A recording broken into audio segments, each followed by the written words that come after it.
Hello guys, Aindrila শর্টসে তোমাদের অনেক স্বাগত জানাই। আজকে আমার ডান্স প্রোগ্রাম আছে, তো আমি যাচ্ছি এখন ডান্স প্রোগ্রাম করতে। তো চলো যাওয়া যাক। আমরা সবাই এখানে রেডি হয়ে বেরিয়ে পড়েছি।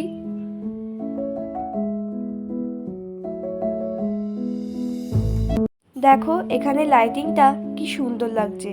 আর আমাদের প্রোগ্রাম ছিল বাতার স্পোর্ট ক্লাবে। দেখো ভেতরের অ্যাম্বিয়েন্সটা কি সুন্দর লাগছে।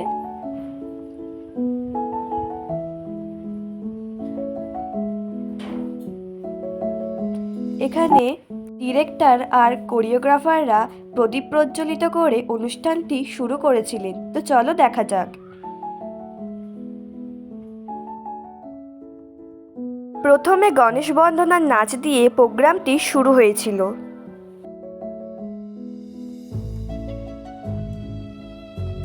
এটা হচ্ছে আমার ডান্স পারফরমেন্স বিহুর লগন।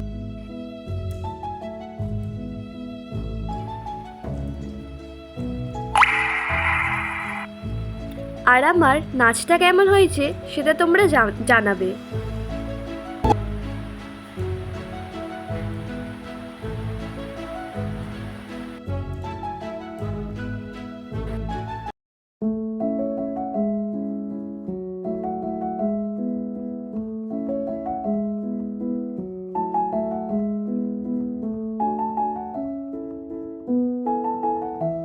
এটা হচ্ছে আমার আর একটা ডান্স পারফরমেন্স, যেটা হচ্ছে আমাদের খেপিয়ে বেড়ায়। এটা হচ্ছে একটা রবীন্দ্রসঙ্গীত। গানটা কিন্তু খুব সুন্দর।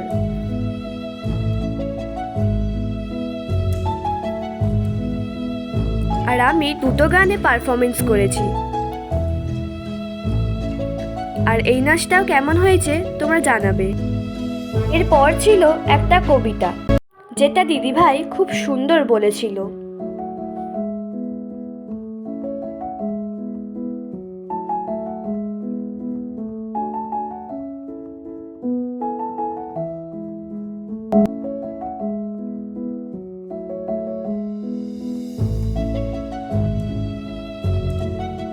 ওখানকার যিনি ওনার ছিলেন মহুয়া ম্যাম, তাকে নিয়ে তার স্টুডেন্টরা একটা সারপ্রাইজ ডান্স পারফরমেন্স করেছিল।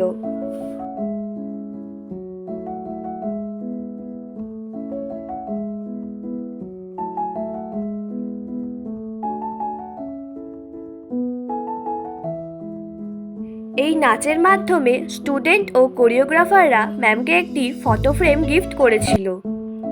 মা যেহেতু ভিডিও করেনি, তাই আমি তোমাদেরকে দেখাতে পারলাম না। ওখানে আমি গ্রিন রুমে ছিলাম, তাই আমাকে আর বের হতে দেয়নি।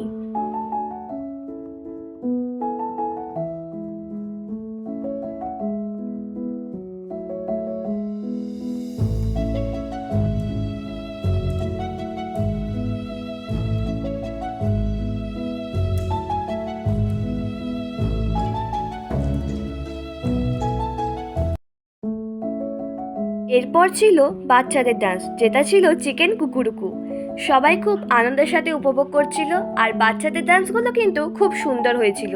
দুঃখের বিষয় যে আমি তোমাদের গানগুলো শোনাতে পারিনি। তারপর এখানে বড় দাদা দিদিগুলো মেলোডি ম্যাশআপে নাচ করছিল। তারপর এখানে দেখি ব্যাডমিন্টন হাতে নাচ হচ্ছে। আমার কিন্তু খুব ভালো লেগেছিল, কিন্তু আমি গানটা ভুলে গেছি বলে তোমাদের বলতে পারিনি। আর এটা অনেক পুরানো গান, তো তাই আমার ঠিক মনেও পড়ছিল না। এটা ছিল কত্থক ডান্স। পুরোটাই মিউজিকের সাথে ডান্স করছিল। তারপর কোরিওগ্রাফার স্যার ডান্স পারফরমেন্স করেছিলেন। তারপর একটা দিদি সিঙ্গেল পারফরমেন্স করেছিল, যেটা খুব সুন্দর হয়েছিল। এরপরে ছিল আইগিরি নান্দিনী, যেটা দুর্গাপূজার সাথে খুব ভালো ম্যাচ করে। আর তারপরে নাচ হয়ে যেতে আমি মায়ের সাথে দেখা করতে চলে গেলাম। আর তারপরে বাড়ি ফেরার পালা। দেখো এখানেও লাইটিংগুলো খুব সুন্দর লাগছে। তো টাটা সবাইকে।